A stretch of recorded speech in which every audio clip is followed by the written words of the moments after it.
현대신학은 정말 어려운 겁니다. 왜? 이건 전부 철학이기 때문에 말 자체가 어렵고 개념 파악 자체가 어렵고 말은 우리하고 같은 말들인데 내용이 거기에 담겨져 있는 내용과 개념이 전혀 다르기 때문에 이건 정말 철학적인 훈련이 없이는 이해하기가 참 어렵습니다. 그런 거를 내가 어떻게 하면 너희들에게 좀 더 이해할 수 있도록 쉽게 좀 어떻게 표현할까 참 내가 엄청 스트레스를 받아요. 이 어려운 거를 어떻게 여러분들이 소화시킬 수 있도록 좀 더 쉽게 할까. 이 용어대로 현대신학을 강의하면 나도 모르고 여러분도 몰라.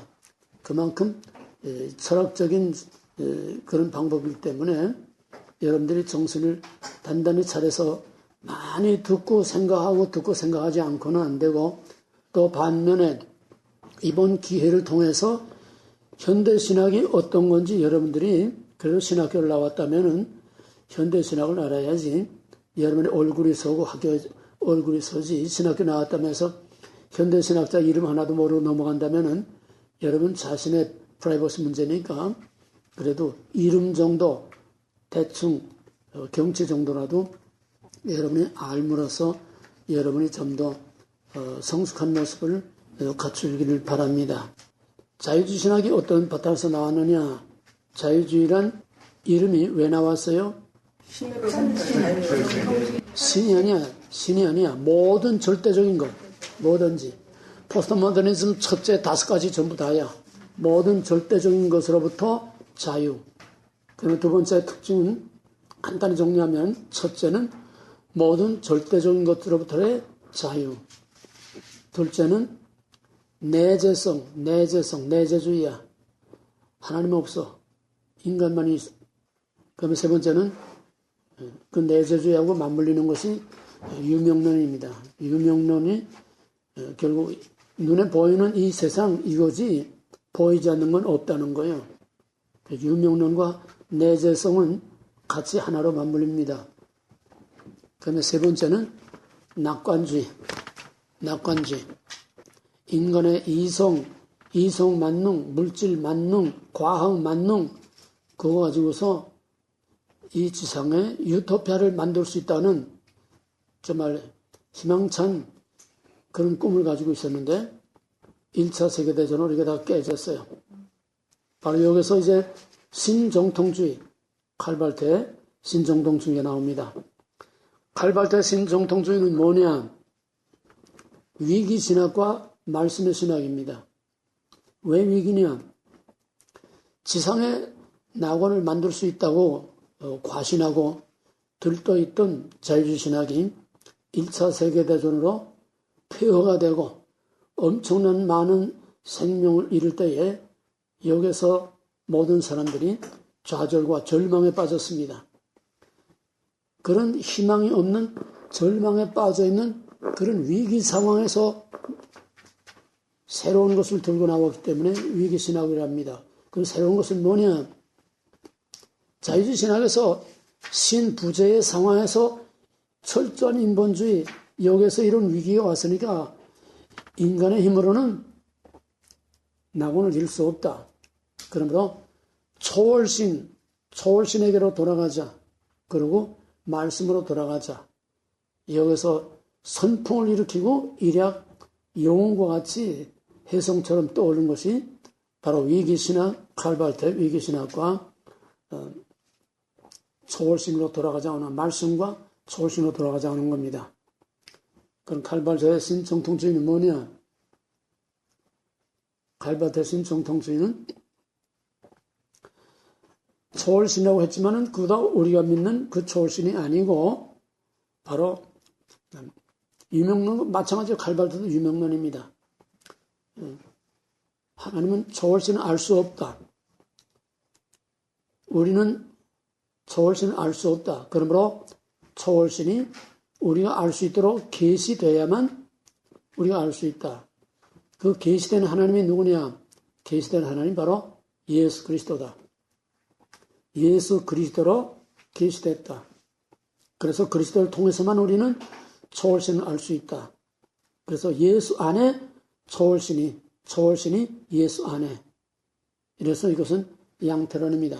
여러분 자유주의신학, 신정통주의 이거 정리한 거, 요약 정리한 거 그거를 자세히 보세요. 나는 이거를 다시 또 요약하는 겁니다. 초월신은 인간이 알 수 없다. 계시되야만 알 수 있다. 계시된 게 뭐냐? 예수 그리스도 안에 초월신은, 그러니까 우리의 삼일체 개념으로 말하면 성부가 성자 안에 들어온 거예요. 양태론입니다. 이해됐어요? 그 다음에 또 예수는 참 인간이다. 예수는 참 인간이다. 그러므로 우리는 예수 안에서만 참 인간을 찾을 수 있다. 인간이 예수가 되는 거예요. 그러니까 예수 안에서 초월신이 예수 안에, 또 인간이 예수 안에 모든 것이 다 흡수 혼합이 됩니다. 그래서 칼발트가 말하는 예수는 곧 범신론입니다. 따라서 칼발트는 예수 안에 성부를 흡수하고 예수 안에 인간을 흡수했으므로 범신론이고 양태론이고 또 우리가 믿는 삼일체가 없습니다. 그 칼발트의 신학이란 뭐냐? 예수 안에 계시된 사랑의 교훈을 받음으로 화해의 복음으로 이 땅에 유토피아를 이룰 수 있고 똑같은 낙관주의요. 방법만 다른 것뿐이지. 자유주의 신학은 신부재 내재주의. 칼발트는 초월신을 끌어들였지만은 그 초월신은 우리가 믿는 참 인격신이 아니고 유명론. 예수 안에 계시된 사랑이다. 사랑. 초월신은 예수 안에 계시된 사랑이 초월신이라는 거예요. 그래서 예수 안에 계시된 그 사랑의 교훈을 믿음으로 용서하고 화해함으로 지상의 낙원이 이루어질 수 있다. 그 내용 구체적으로는 이제 선택교리, 선택과 유기, 그걸 또 참작하시기 바랍니다. 결국은 하나님 이꼬르 예수 이꼬르 인간. 여기서 양태론 범신론이 되는 겁니다. 그 다음에는 이제 지난번에 볼트만 신학을 했어요. 볼트만은 실존 철학입니다. 실존은 뭐냐? 정통주의, 신정통주의, 정통주의, 자유주의 신학, 신정통주의 요약. 볼트만 실존 철학입니다. 실존 철학이란 뭐냐? 우리 인간 안에 있는 본래적인 인간 그거를 다시 찾아내고 살려내야 된다. 이게 실존 철학이에요. 근데 이게 안 돼. 왜? 불안, 공포, 고뇌, 죽음 이런 것들이 우리를 에워싸고 있기 때문에 그런 불안, 죽음, 공포 이런 것으로부터 이 불안과 공포에서 다 제껴내고 그 속에 있는 본래적인 참 인간 존재를 찾아내야 된다. 뭐 어떻게 돼야 되느냐? 그래서 여기서 이제 역사적 예수 얘기가 나오고 또 캐리그마라는 게 나옵니다. 볼트만의 신학을 간단하게 요약하면은 그러면 우리가 어떻게 그 실존을 찾고 실존을 회복할 수 있느냐? 이거는 예수 그리스도의 선포된 말씀, 캐리그마. 볼트만 캐리그마. 이건 이제 붙어 다녀야 돼요. 선포된 말씀, 캐리그마를 우리가 받아들여서 거기에서 예수와 만나고 거기에서 참된 실존을 회복해야 된다. 그래서 여기서 나오는 문제가 뭐냐 하면은 양식 비평이라는 게 나오는데 양식 비평이란 뭐냐? 역사적 예수, 객관화된 예수, 역사적 사실, 쉽게 말하면 복음서에 기록된 그 예수는 진짜 예수가 아니다. 그거는 사도들이 추가하고 덧붙이고 화장시키고 꾸며서 신격화한 기록된 예수는 그 진정한 예수가 아니다. 우리는 그 예수와 선포한 그 진짜 말씀을 우리가 찾아야 된다. 예수님 자신이 선포한 그 말씀을 찾아야지 제자들이 기록한 그건 아니라는 거예요. 구별됩니까? 그러면 예수님 자신이 선포한 말씀을 어떻게 찾아내느냐? 그러니까 복음서에서 진짜 예수를 찾을 수 없도록 덧입혀진 위장하고 제자들이 덧입혀진 이런 탈들을 껍데기들 다 벗겨버려야 진짜 예수가 나온다는 거예요. 이해가 되었어요? 그러기 위해서는 첫째로 군도덕질을 걷어내야 된다. 그러기 위해서는 문학적인 비평, 양식 비평, 제자들이 한 말과 예수님이 진짜로 한 말을 문법적으로 양식 비판으로 이것을 가려내서 군더독지를 다 걷어내야 거기서 다시 말하면 쉽게 말하면 제자들이 기록하기 이전에 예수를 찾아야 된다. 그걸 어떻게 되느냐? 다른 자료가 없으니까 복음서에서 덧붙여진 것들을 양식 비평을 통해서 이거를 가려내서 제거해야 기록되기 이전에 예수를 찾을 수가 있다. 거기서 나오는 문제가 비신화입니다. 제자들이 덧붙여진 위장한 게 뭐냐? 신화적인 것을 다 덧붙였다는 거예요. 그거를 신화적인 것들을 다 걷어내야 진짜 예수가 나온다. 여기서 양식 비평과 비신화화는 불트만의 가장 중요한 작업입니다. 불트만은 비교적 그래도 간단해요. 그렇게 양식 비평과 비신화화 그 두 가지로 그렇게 정리하시기 바랍니다. 오늘 시간이 없으니까 많이 갔으니까 현대신학의 최근 동향, 현대신학의 최근 동향이라고 하는 타이틀 밑에 나머지 부분들을 다 여기다가 이제 종합해서 다루겠습니다. 자, 이제 흐름을 잘 봐요. 정통주의, 하나님 절대주권, 종교개혁자들이 부르짖었던 바로 잃어버린 하나님, 잃어버린 진리, 잃어버린 복음, 이게 정통주의입니다. 1000년 동안, 아니 1500년 동안 로만 캐톨릭에서 완전히 땅에 묻혀버리고 로만 캐톨릭에서 완전히 박탈되고 미싱됐던 진짜 복음과 진짜 예수 그리스도의 또 하나님의 주권을 회복한 것이 개혁자들의 정통주의 신학입니다.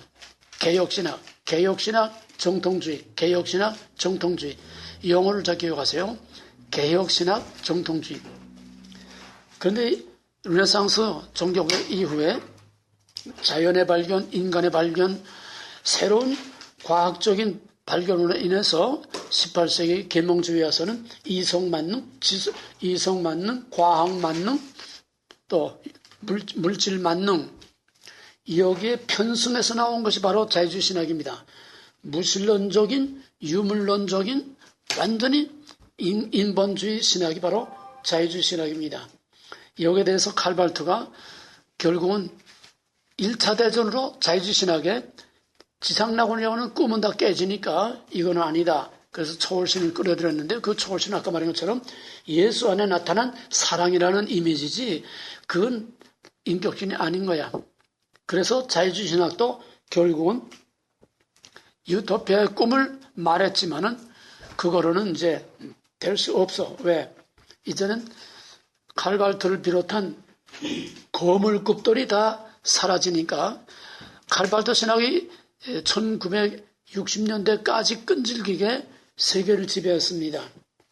그러나 이제 60년대 이후부터는 신학의 거장들이 사라지니까 그 다음에는 우후죽순처럼 그냥 여기서 튀어나오고 극단의 신학적인 혼란이 옵니다. 칼발트 같은 거물이 사라지니까 극단의 신학적인 혼란이 오게 돼요. 이 혼란이 온 여기에서 들고 나온 것이 바로 사신신학입니다. 사신신학. 신은 죽었다. 이게 어디서 나오냐면 사신신학 알타이저가 외친 사신신학의 뿌리와 근거는 니체입니다. 니체가 신을 죽었다고 외쳤죠. 자라토스트라에서 신은 죽었다. 누가 죽였느냐? 우리들이 다 신을 죽인 살인자들이다. 그러므로 이젠 절대적인 신이 없다. 그럼 어떻게 해야 되느냐? 이젠 우리가 신이 돼야 된다. 이 니체의 신의 죽음의 외침입니다. 바로 여기에서 힌트를 받아가지고 외친 것이 바로 토마스 알타이저의 신의 죽음의 신학입니다. 사신신학. 왜냐? 우리가 시편의 고난서에서 보듯이 신이 있다면 어떻게 세상이 이렇게 될 수 있겠는가? 즉 나치에 의한 유태인 600만 명 학살, 원자탄에 의한 수십만 명이 순식간에 사라지는 이런 엄청난 일이 신이 있으면 어떻게 이런 일이 일어날 수 있겠는가? 그러므로 인간의 자유와 현실적인 이 악의 문제에 대해서 신은 아무런 해결책도 주지 못했다. 그러므로 신은 죽었다. 이제 신의 죽음이 뭔지 이해가 돼요? 인간의 비참한 현실과 인간의 자유와 여기에 대해서 신이 한 일이 뭐냐? 그래 신이 없는 거야. 신이 있다면 이럴 수가 없어. 그래서 신의 죽음을 외친 겁니다.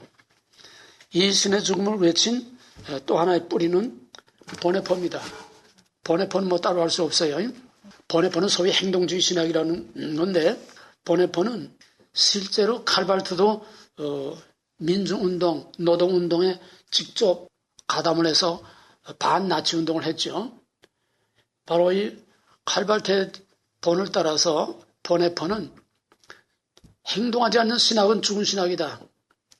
그래서 나치 학살 음모에 가담했다가 종신형을 받아서 감옥에서 끝났습니다. 그래서 감옥에서 쓴 그것이 바로 옥중서신이라는 유명한 게 세상을 뒤집어 놨는 바로 이 옥중서신에서 보네포가 말한 것은 우리 가운데 현존하지 않는 신은 없는 신 없는 거다. 그러므로 이 시대는 종교도 없는 시대요. 종교적인 기독교도 없다. 신이 없다는 거예요. 종교도 없고 종교적인 기독교도 없다. 결국은 이런 무신론 신학자들에 의해서 20세기 후반은 이런 무신론 신학자들에 의해서 점점 더 극단주의로 나가게 됩니다. 아주 과격하게 돼요.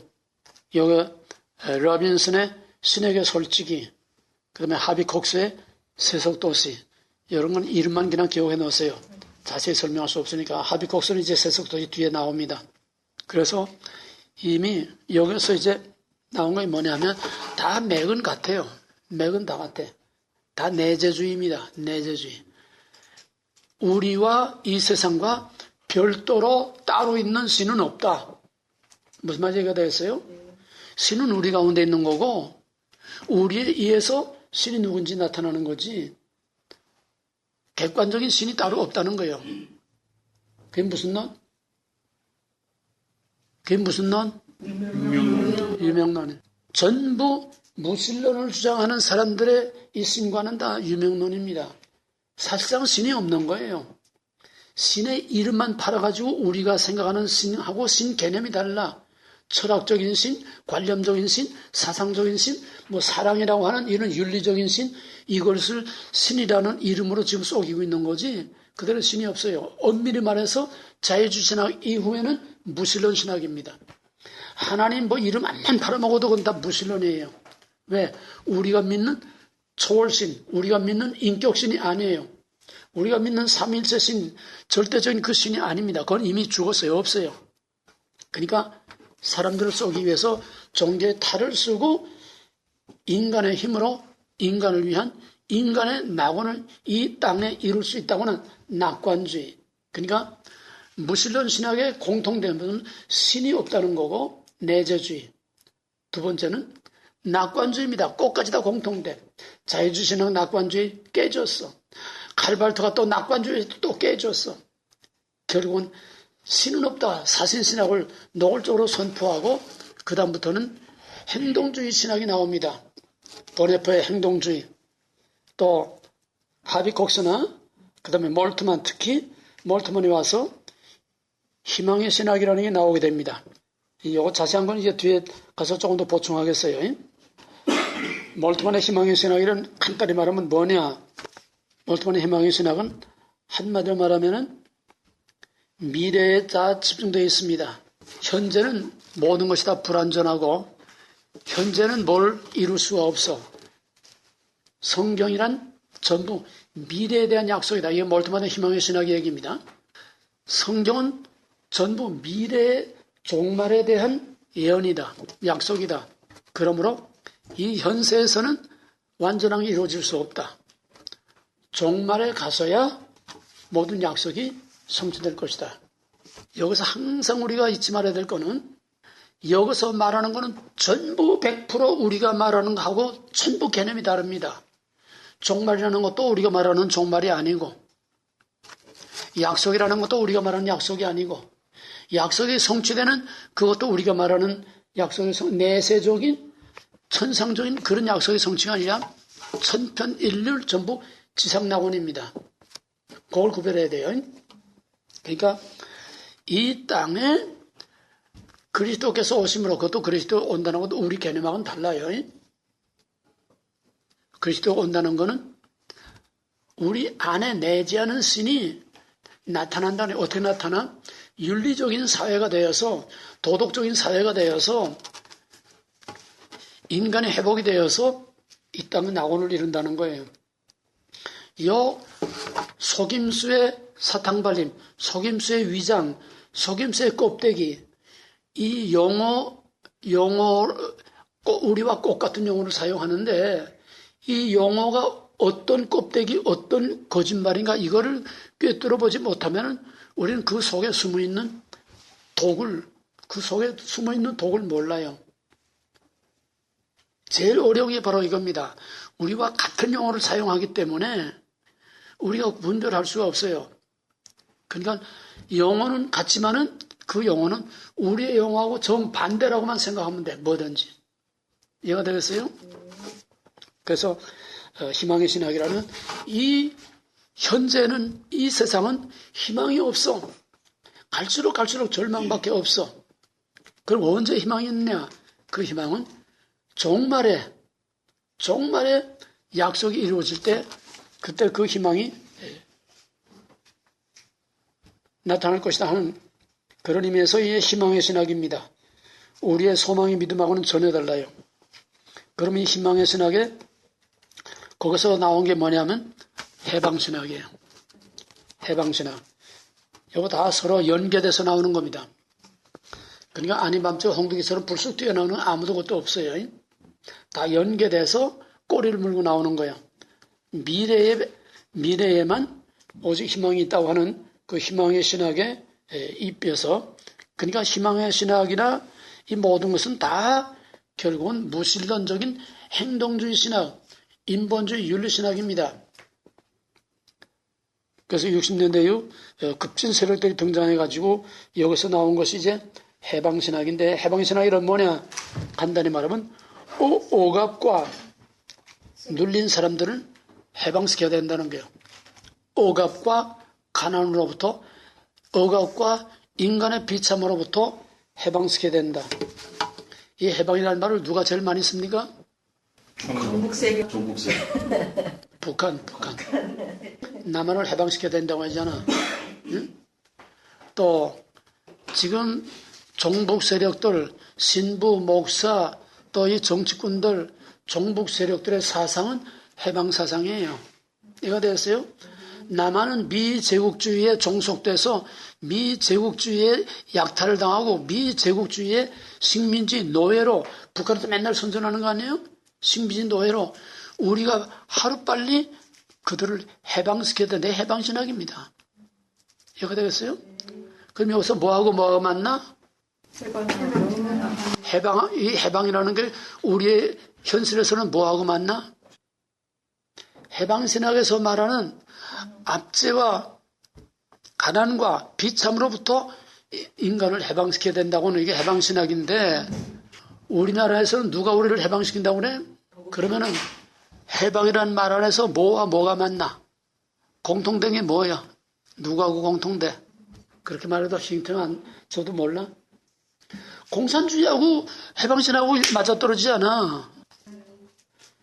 그래서 공산주의도 혁명, 해방신학도 혁명이야. 투쟁을 통해서 눌린 자, 사로잡힌 자, 압제당하는 자를 해방시켜야 된다는 거예요. 바로 이 해방신학에서 그대로 한국적인 해방신학으로 만든 것이 바로 민중신학이에요. 민중신학. 70년대 80년대 한참 우리나라를 휩쓸고 데모하고 도시산업 선교 들어서 전부 사업체를 다 그냥 다 도산시키고 난리친, 밖에서는 학생 데모, 안에서는 도시산업 선교. 이거 누가 했냐면 한신 대학에 여기서부터 나오기 시작한 거예요. 이해가 되세요? 투쟁을 통해서 해방시켜야 된다네요. 왜? 이건 전부 다 가진 자, 미제국주의와 가진 자들의 종속된 거예요. 그러니까 해방신학의 가장 중요한 이슈를 간단히 말하면 종속 개념입니다. 종속 개념. 해방신학이 어디서 나왔나 하면은 남미에서 나왔어요. 남미 캐톨릭 신학자들이 들고 나왔어요. 남미는 뭐냐면은 남미는 식민지 시대부터 스페인, 포르투갈이 주로 남미에 들어갔죠. 식민지 시대부터 그 남미 사람들을 엄청나게 착취하고 양탈하고 압제하고 말 못하게 아주 짐승 다루듯이 했어요. 그 결과 껍데기로는 캐톨릭화했지만은 남미는 끊임없는 반란, 내란, 군종 계속 압제를 당했습니다. 그런 가운데서 자본주의, 미국의 자본주의가 들어가가지고서 결국은 너희들 암만 이래봐야 전부 가진 놈들이 다 뺏어가고 너희들은 평생 이래봐야 집 한 칸 나를 못해. 이게 뭐냐? 종속이라네요. 종속. 미국에 종속됐다는 거예요. 이해가 되겠어요? 그걸 좀 노골적으로 쉽게 말하면 노예라는 거죠. 노예. 암만 이래봐야 노예. 노예는 절대로 자유를 얻을 수 없고 노예는 절대로 돈을 벌 수 없고 노예는 죽도록 이래봐야 집 한 칸 마련할 수 없어. 종속이론. 우리나라에서 이 종북 빨개들이 하는 소리가 뭐냐 하면은 99%의 국민이 1%의 가진 자들 때문에 못 산다는 거예요. 종속이론입니다. 99%가 가진 자, 기업인들, 기득권자들, 그 기업인들의 1%, 대기업이지 말하자면 그 1%의 대기업 그들에게 종속되어 있기 때문에 99%는 죽도록 일해봐야 평생 일해봐야 돈을 못 벌어. 전부 다 그놈들이 다 빨아간 꼭 같은 해방신학, 민중신학의 이 뿌리가 우리나라는 북한의 공산주의 종부사상과 맞물려가지고 세계에서 유례가 없는 강력한 지금 해방신학, 민중신학, 공산주의의 혁명의 전쟁터가 되고 있어요. 이 종북 세력들은 혁명입니다.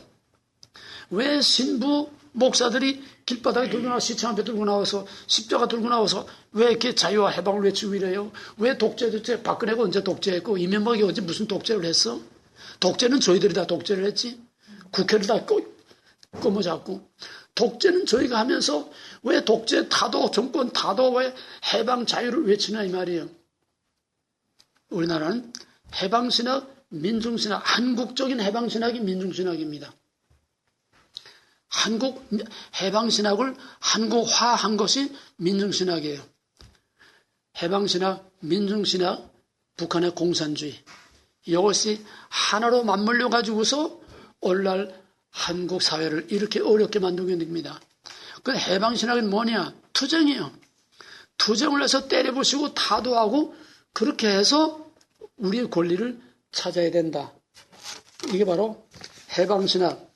그 다음에는 거기 흑인신학, 여성신학 이런 게 있는데 이거 다 해방신학 차원입니다. 왜냐하면 이 해방신학이라는 큰 틀 안에 흑인신학이라는 또 있어요. 이건 뭐냐? 똑같은 개념입니다.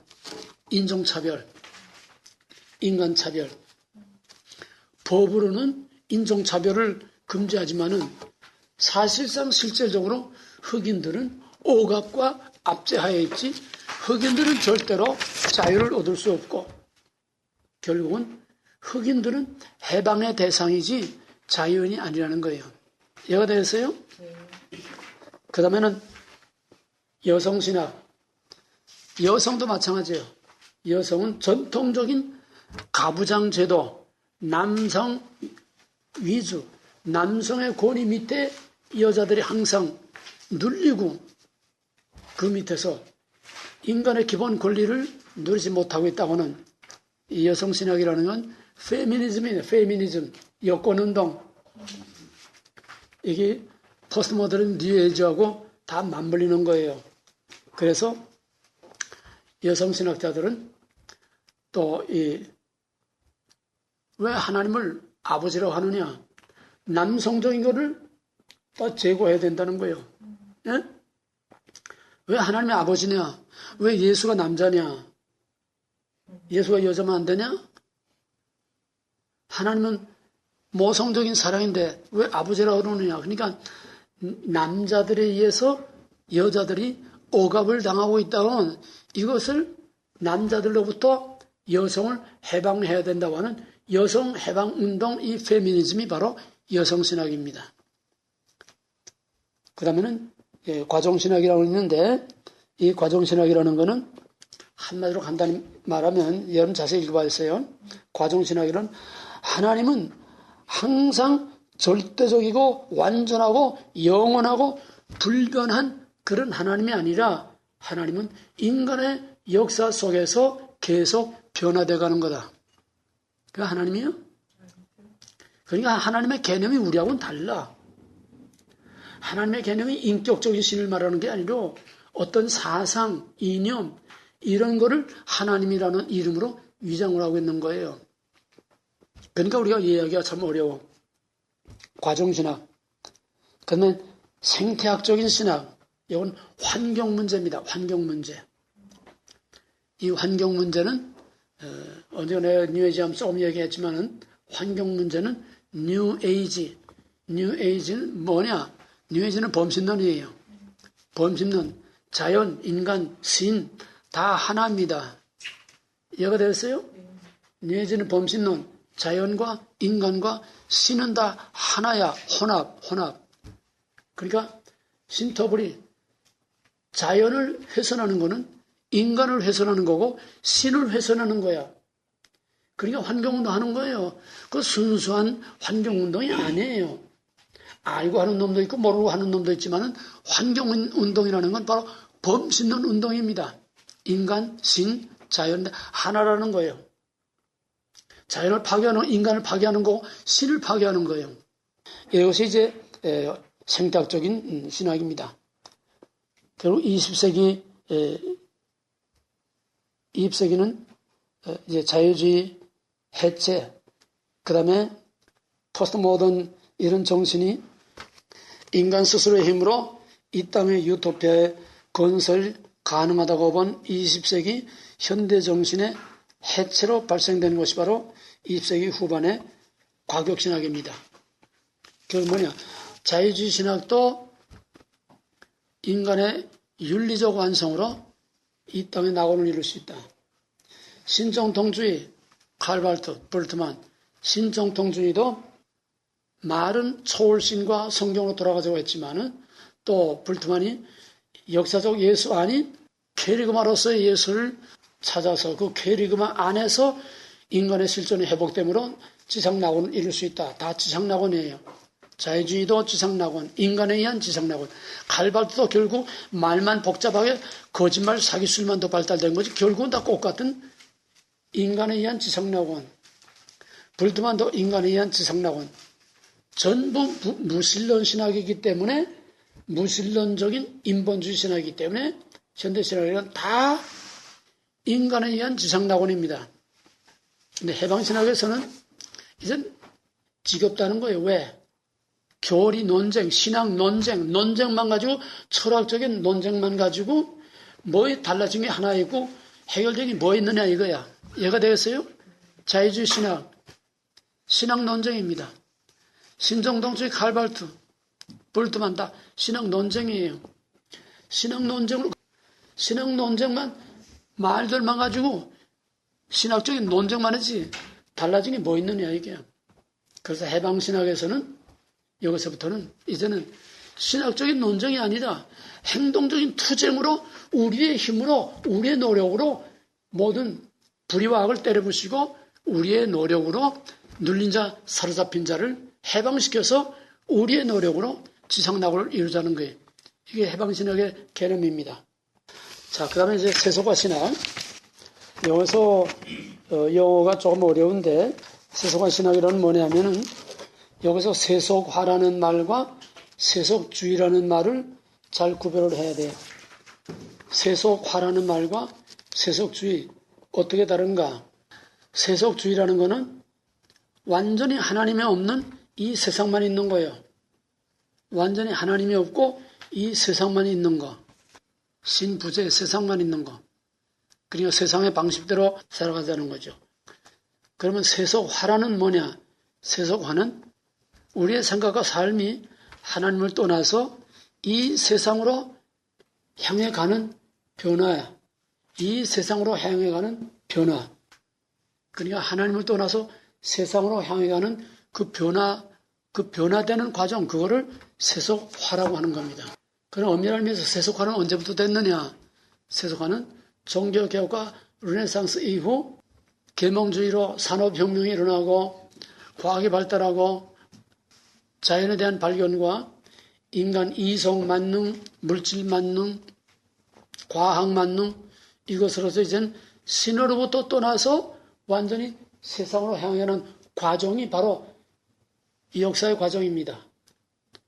계명주의부터 종교개혁 이후 계명주의부터 벌써 하나님을 떠나서 세상으로 계속 달려가고 있는 이런 과정이 세속 과정인데, 세속신학이라는 것은 이제 급진주의입니다. 이렇게 해서 하비콕스의 세속도시라는 이 책이 나왔고, 결국은 여기서 남는 것은, 중요한 것은 오직 인간 자신뿐이다. 뭐 영혼이라든지 뭐 이런 건 실제로 없는 것이다. 4페이지 보세요. 이 세상에서 하나님의 할일은 4페이지 5째 줄, 4페이지 5째 줄. 이 세상에서 하나님의 할일은 정치, 즉 삶을 아름답게 만들고 유지시키는, 이것을 하나님의 할일은 그거다. 그래서 바로 정치적인 하나님, 정치신학이 여기서 나옵니다. 민중신학, 해방신학, 길거리로 뛰어나오는, 또 신부 나부랭이들, 목사 나부랭이들 길거리로 뛰어나오고, 이게 전부 다 정치신학에서 나오는 거예요. 정치신학. 그들의 하나님은 정치적인 하나님이요, 그들의 예수는 정치적인 예수입니다. 민중을 위해서 눌린 자, 사로잡힌 자, 소외된 자들을 위해서 정치적인 혁명을 일으키고 정치 투쟁을 하다 죽은 정치범이에요. 이들이 보는 예수는 정치적인 예수입니다. 이들이 보는 하나님은 정치적인 하나님. 그리고 우리가 생각하는 그런 신개념이 아니에요. 그래서 하나님이 뭘 하시는가? 하나님은 일상생활의 사건과 사회 변동에서 우리에게 다가온다. 하나님은 일상생활의 사건들과 사회 변화를 통해서 우리에게 다가온다. 그건 우리의 하나님이 아닙니다. 사상적인 하나님, 이념적인 하나님. 그래서 무엇보다도 하나님은 우리의 삶의 동력자요, 또 그 하나님은 다른 사람들을, 이웃들에게 관심을 가지라고 하는 것이다. 한마디로 말해서 이들의 하나님은 다 빈껍데기고 다 윤리예요, 윤리. 다 윤리 도덕이에요. 그거를 하나님의 이름을 자꾸 갖다 붙이니까 우리가 더 헷갈리는 거예요. 그 다음에는 이제 희망의 신학, 아까 간단하게 설명했어요.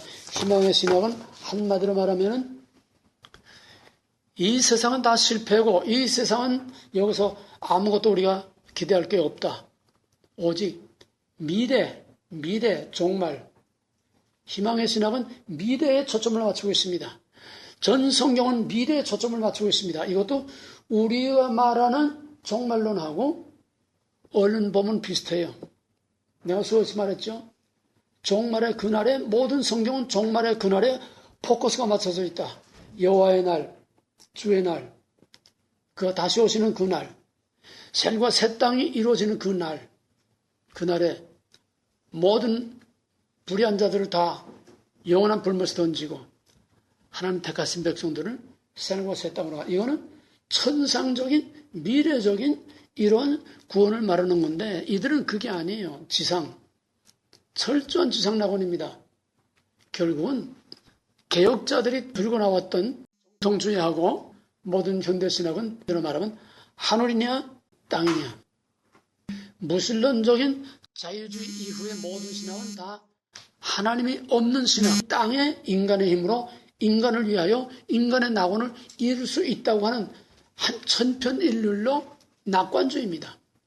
근데 그 낙관주의가 한 번도 제대로 되는 게 없어요. 갈수록 점점 더 처참하고 더 혼란이 더 오고 더 세상은 어지럽고 사악해집니다. 거짓말이라는 거죠. 그러나 우리의 낙관주의는 그런 게 아니에요. 우리는 고난 후의 영광, 종말에 진짜 하나님에 의하여, 하나님을 위하여, 하나님 안에서 이루어지는 천상적인 영원한 구원, 이것만이 해결책인데, 그러니까 극과 극으로 대치되는 거예요. 하늘이냐 땅이냐, 하늘이냐 땅이냐, 하나님에 의해서냐 인간에 의해서냐. 5개 전치사, 개혁신학, 정통주의, 우리가 믿는 근본주의, 이건 오직 5개 전치사, 프롬과 투가, 바이가 포가 인간. 그 이외의 모든 인본주의 신학들은 한결같이 5개 전치사, 프롬맨, 투맨, 바이맨, 포맨, 인맨. 이렇게 하면 좀 이해가 쉬울 거예요. 이해가 되겠어요? 나머지는 용어와 말장난인데, 용어와 말장난을 우리가 기본적인 틀을 확실히 알고 보면은 어느 정도 분별할 수가 있어요. 그거는 여러분들이 읽어보세요. 예, 희망의 신학, 예, 몰트만의 종말론, 그 다음에 이제 해방신학, 그 다음에 이제 마지막 한 가지, 판넨베르크. 판넨베르크도 몰트만과 똑같이 희망의 신학의 일종입니다. 결국 뭐냐? 미래, 하나님의 역사의 마지막에 거기에서 하나님의 모든 뜻이 이루어진다는 거예요. 시간적으로는 종말에, 공간적으로는 이것도 우리의 개념과 다른데, 공간적으로는 이 전체가 다 마지막에 회복이 되는 지상낙원을 이룬다는 겁니다. 여기 11페이지의 중간 부분을 집중해서 보세요. 이거 뭐 다 봐도 잘 모르니까. 결국은 뭐냐? 판넨베르크의 신학은 몰트만의 해방신학과 마찬가지로 희망의 신학, 몰트만의 희망의 신학과 판넨베르크는 같습니다. 뭐냐? 이 세상에는 아무것도 이룰 수 없다. 역사의 종말에 가서야 모든 것이 밝혀진다. 이 세상에서는 아무것도 알 수도 없고 아무것도 보이지도 않고 하나님도 안 보이고 모든 것은 다 종말에 가서야 밝혀진다. 진리도 진실도 지금은 몰라. 종말에 가야 알아. 이 말이 우리하고 너무나 비슷하지만은 우리 개념하고는 전혀 다른 개념입니다. 꼭까지만 하고 미국 신학, 좀 더 리얼한 문제들을 미국 신학을 다음 시간에 하도록 하겠습니다. 오늘은 특히 사신신학이 왜 나왔느냐, 왜 사신신학이냐, 왜 신인 죽었다고 하는 거냐, 그 다음에 희망의 신학, 몰트만의 희망의 신학, 그 다음에 몰트만하고 판넨베르크 같이 묶으세요. 몰트만과 판넨베르크 다 같은 희망의 신학. 왜 희망의 신학이냐?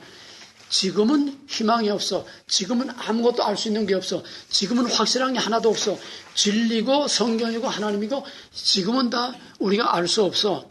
종말에 가야 모든 것이 다 드러나고 나타난다. 이게 희망의 신학, 또 판넨베르크의 신학입니다.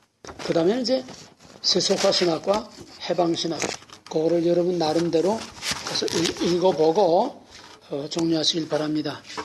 내가 이거는 읽어봐야지 내가 여기서 다 설명할 수 없어요. 그리고 CD가 나오기 전이라도 내가 원드라이브에 올려놓으니까 그걸 다시 여러분들이 들으면서 교재를 보면서 좀 어렵더라도 이번 현대신학은 여러분들이 가능한 한 확실하게 뭔가 윤곽이라도 핵심, 가장 중요한 핵심만이라도 딱딱 짚고 나가야 됩니다. 칼발트 불트만까지는 딱 정리해 줬으니까 이제 나머지 오늘 좀 시간에 쫓겨서 해방신학 또 희망의 신학 이걸 자세하게 설명 못했지만은 희망의 신학이 뭐며 왜 희망의 신학이며 희망의 신학은 현재는 희망이 없어. 종말에 가야 현재는 확실한 것도 없어. 현재는 알 수 있는 것도 없어. 하나님도 진리도 알 수 없고 현재는 확실한 게 아무도 없어. 미래에 종말에 가야 모든 것이 다 드러난다. 이것이 몰트만의 희망의 신학과 판넨베르크의 똑같은 희망의 신학입니다. 그 다음에 전혀 파격적으로 이거 다 찌워버리고 그 다음에 나오는 것이 이 희망의 신학에서 나오는 마지막이 뭐냐 하면 해방신학이에요. 해방신학은 신학적인 논쟁이 필요 없어. 이제는 행동만이 필요해요. 투쟁. 그래서 WCC는 바로 이 투쟁을 뒤에서 지원합니다. 게리라, 내전, 뒤에서 무기를 대주고 돈을 대주고. 왜? 그것이 바로 해방신학을 WCC가 전적으로 추종하고 있기 때문에 그래서 해방신학이라는 건 행동신학. 결국 가서 맞닿는 것이 뭐냐? 해방신학은 바로 공산주의와 맞닿는 거다. 이걸 결국은 자유주의 신학과 해방신학까지 모든 걸 다 합하면은 한마디로 이거를 사회복음주의라고 하는 거예요. 사회복음주의라는 건 따로 특별한 해방신학, 민중신학처럼 이렇게 따로 있는 게 아니고 하나님 없이 인간에 의하여 인간의 낙원을 이 땅에 만들 수 있다고 하는 이 모든 전체가 다 사회복음주의입니다. 이해가 되겠어요? 지상낙원, 사회구원이요. 사회구원. 큰 틀의 사회복음주의 안에 이것이 다 있는 겁니다. 그래서 정리하시기 바랍니다. 기도합시다. 하나님, 지금 정말로 어렵고 너무나 혼란이 올 수밖에 없는 이런 것, 이 시대가 혼란스럽고 신학이 우리를 혼란하게 해서 미혹해서 사람들을 다 속이고 있습니다. 그럴수록 우리는 우리가 배운 철저한 개혁신학, 근본주의, 확실한 하나님의 절대 주권신학에 확실하게 서서 두란노에서 배운 이것을 밑뿌리와 기둥으로 든든히 세워서 오늘날 태풍처럼 전 세계를 휘몰아치는 거짓된 사탄의 수많은 거짓말과 미혹에 넘어가지 않도록 영적으로 깨어서 진리와 말씀으로 깨어서 분별할 수 있는 지혜와 통찰력과 우리의 하나님의 진리로 우리를 든든히 무장하여 주시기를 원하옵고 이 혼란 중에서 우리가 햇불처럼 서서 모든 사람들을 바로 일깨워주고 바로 가르쳐줄 수 있도록 진리 안에 확실하게 바로 서게 하여 주시옵소서. 예수님으로 감사하며 간절히 기도합나이다. 아멘.